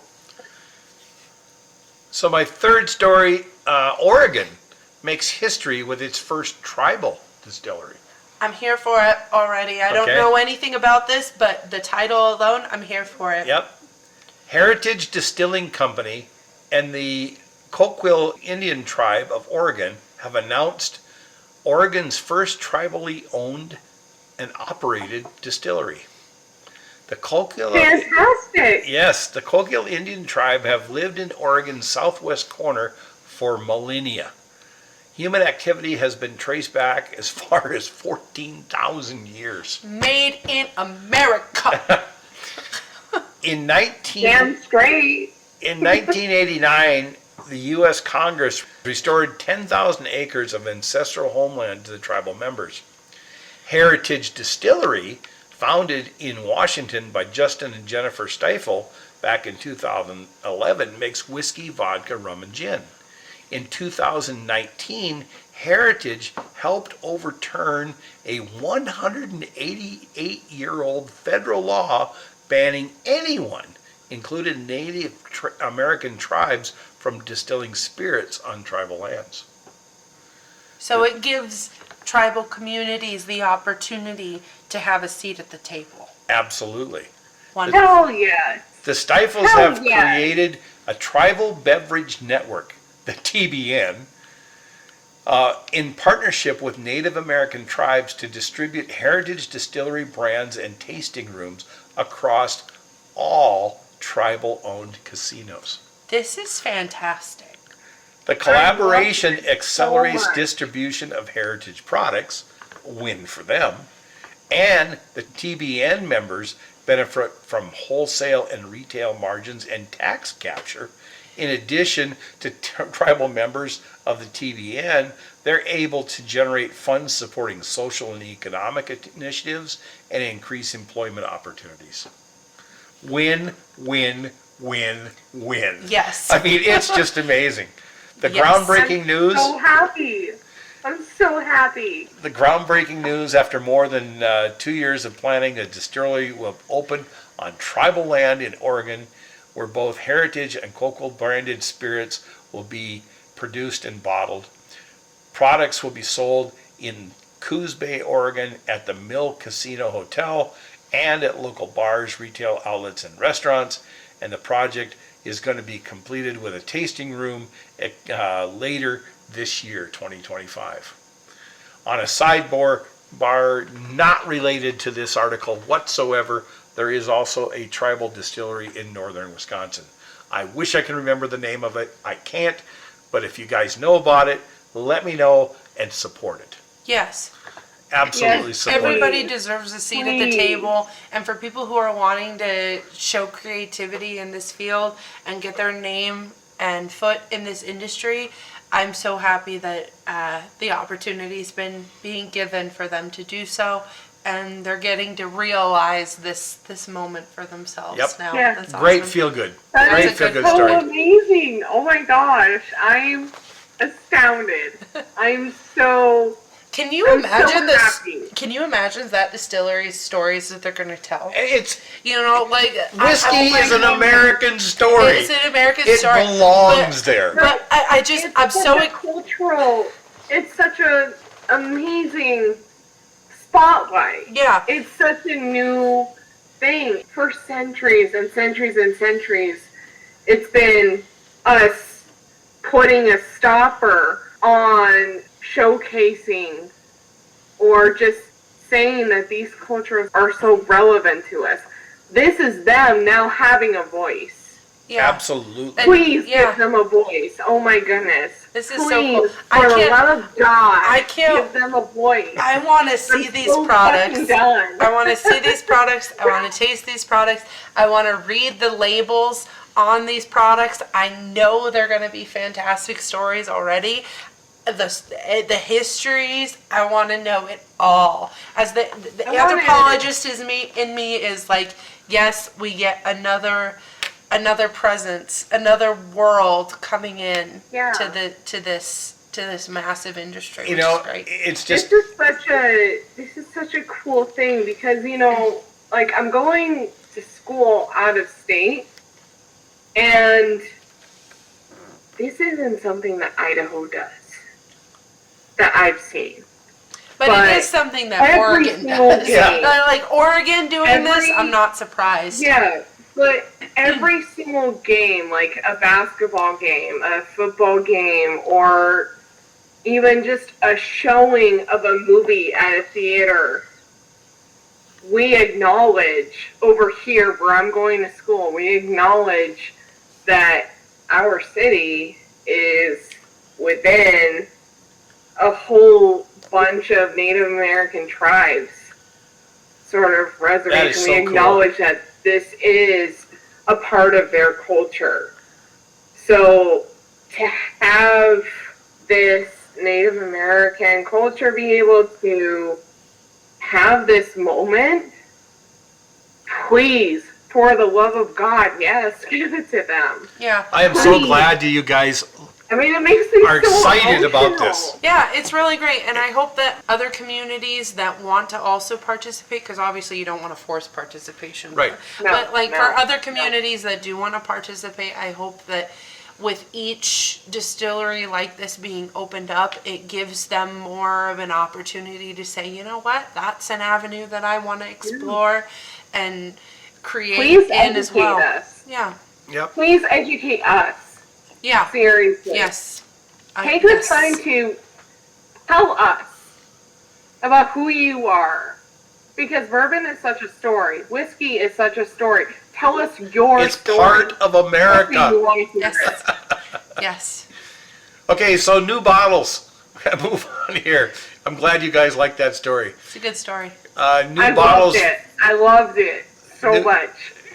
Well, here's some new bottles here. So I have one that's, I saw a brief snippet. This one came across, I couldn't believe when I saw it. There was so little detail about it. I think, well, I'm going to skip this story. And then a little bit more came out. A little bit more came out. Finally, I saw a press release of a label approval request sent to the TTB, and after searching, this is what I found. We all know the current lineup of Weller products are bourbons. Not so for this new release. A Weller 18-year-old wheat whiskey. Wheat whiskey means it has to have at least 51% wheat in the mash bill. The new Weller 18-year-old straight wheat whiskey will come together with this unique mash bill, and like all other Buffalo Trace products, no mash bill is going to be stated. Weller staff have posted the following. We welcome to the industry Weller wheat whiskey aged 18 years. This is the first ever age-stated wheat whiskey in the Weller lineup. It pays tribute to the profound impact wheat has on whiskey. Weller 18-year-old straight whiskey is set to be bottled at 45 ABV, which is the same as the 12-year. And early tasting notes are just as sparse as the rest of the story. A complex sweetness with layers of green apple, rich aged fruit notes. And that's all I could find. So far, no release date, and that means we're just going to have to keep our eyes and ears open. It's That's true. so interesting because I've only heard of like a brand new whiskey that you've talked about who's been like, I have this flavor, this flavor, this flavor, this flavor, and this flavor, and this flavor. I have this flavor too. The fact that it's only preaching like green apple and something else is like, I'm so interested. what does it have to offer? Does that mean it's going to be a little sour? Green apples are sour. But it's a wheated whiskey. That they're tart? You know what? But I'm almost here- thinking like a baking element too, because you never bake anything with a red delicious apple or a golden delicious apple. You only bake with Granny Smith apples, which are the green apples. Listen, all I know is take my money. Take my money, give me the bottle. I'll come to my own conclusions for myself.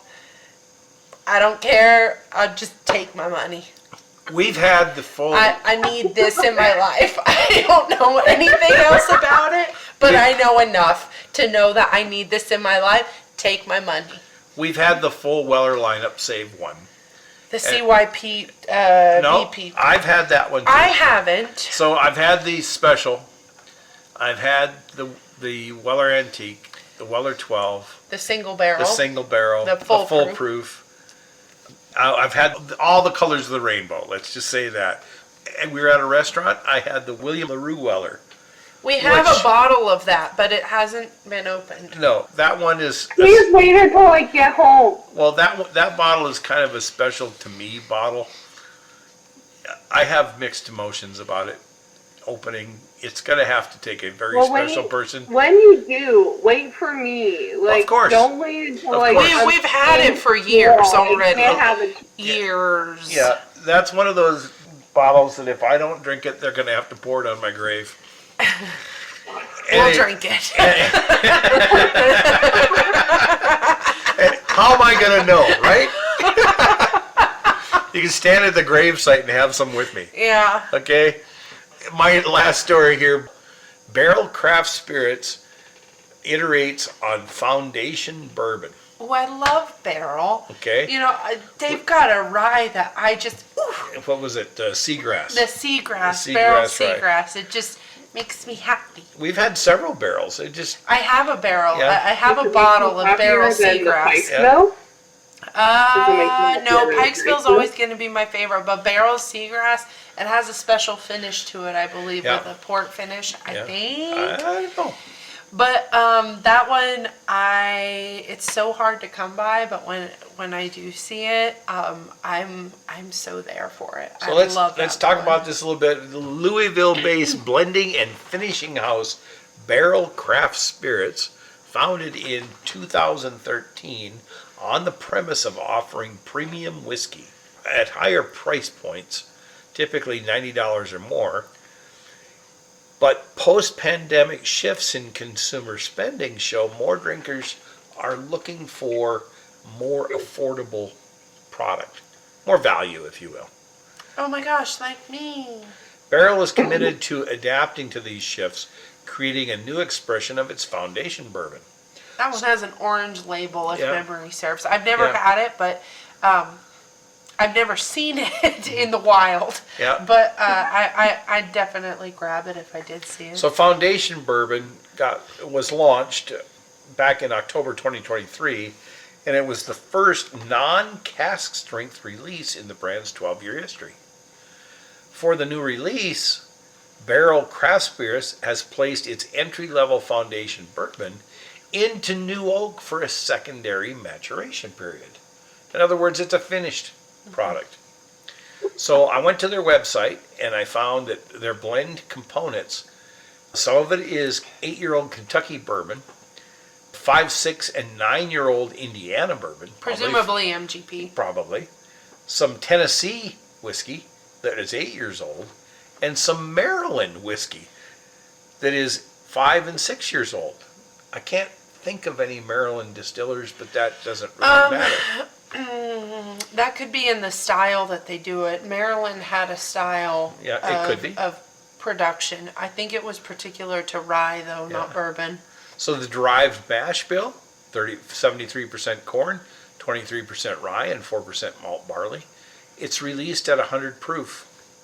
This is crafted and bottled in Kentucky, and they've offered some tasting notes for you, Elora. Secondary maturation in new American oak cask enhances notes of dark chocolate, leather, dried fruit, and toasted marshmallows, while the 23% rye in the mash bill gives off richness in the blend. I like that they didn't say spiciness. You know, it's interesting because it's been so cold where I've been. It's been so cold. I've been making my own hot chocolate, like from the stove. Like, I've been getting that sophisticated. Little house on the prairie and get out there. When you're desperate. And you don't want just your regular, like, you know.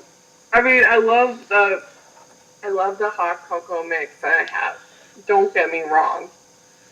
But there's just something else when you have your milk, your heavy cream, and semi-sweet chocolate chips, and you are desperate enough to make your own hot chocolate on the stove. That sounds decadent. It does. It sounds decadent, and I'm living the life. But if you poured a splash of this stuff in there, Oh my gosh. that'd probably be really good. If it has a if it you know what? I genuinely will does do have it. a toasted marshmallow component to it, I and have, y'all know I have me. a Bailey's and I have a bourbon collection. I will do it.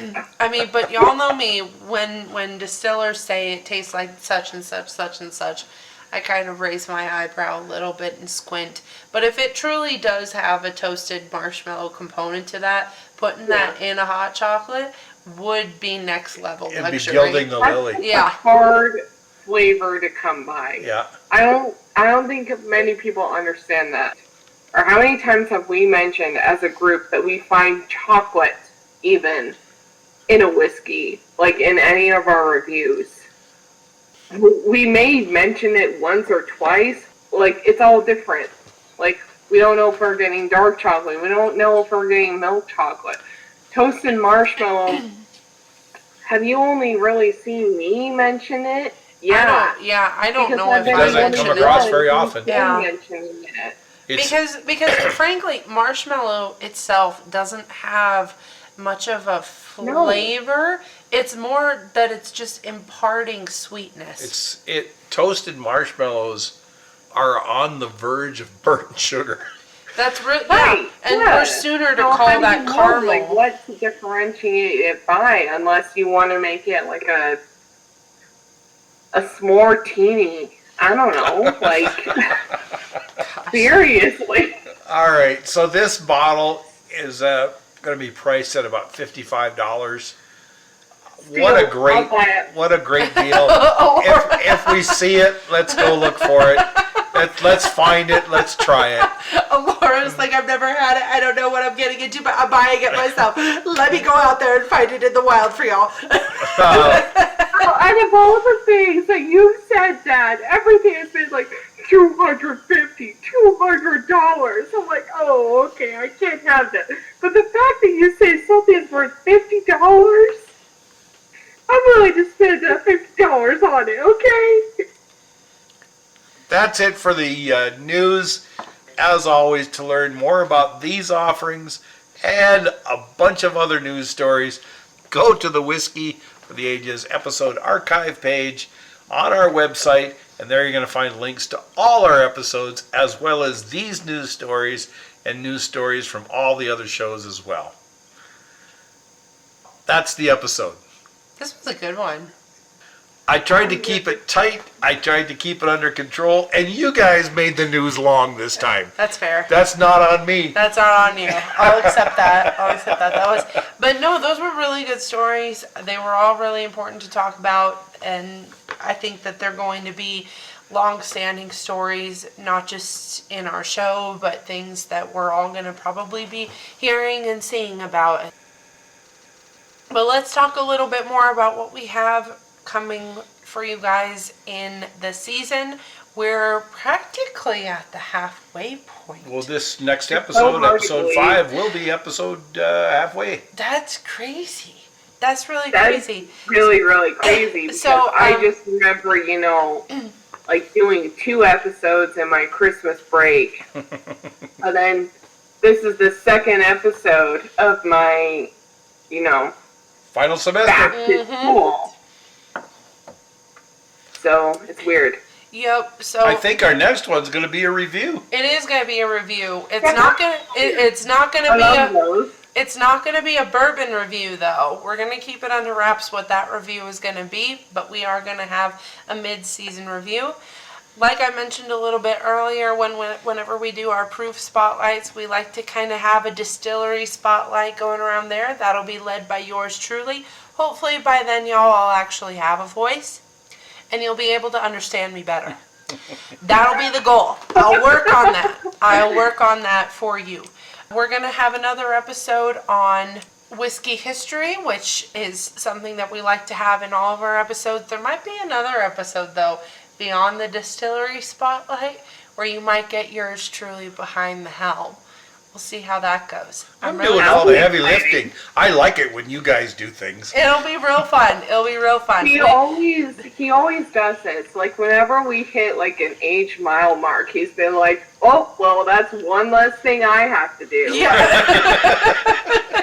But this will be really fun. Our whole season 4 is about trying a lot of new things and exploring a little, several different categories in our podcast and what we talk about. We already did Elora's episode of having the bread feature on here, which was phenomenal. We're going to keep exploring options there. Hopefully have another guest or two come on sometime in the future for another episode, another slow pour type episode. We like doing those, kind of reel it back, calm it down, everybody take a breath and have some time. And then we'll obviously finish our season up with a listener's pick where you guys get to choose what we review. Don't be looking for that William LaRue Weller. I know we talked about it, but you keep your hands to yourself. That one probably won't show up in your options to pick. That one we're going to have at some point, and I got to tell y'all, we won't review it. It's going to be one of those nights where we have a group of family, a group of friends that are really tight, and we're going to drink the whole bottle that night. And what an experience that will be. We'll probably reflect on it after that. So don't think that you'll be left out of the I'll give it to you, listeners. But you might be relegated to the kiddie table a little bit, okay? Just a little bit. Anyway, but that won't be for your concern now. That'll be something way down the line in the future. Yeah, don't worry. We still have a lot left coming for this season and a lot of really cool things that we're going to talk about and that you guys will absolutely get to have input on in what we do. As always, feel free to give us a comment, explain what you find in these bourbons. Please tell us your thoughts because after all, we're just 3 people. We're very biased in our own opinions.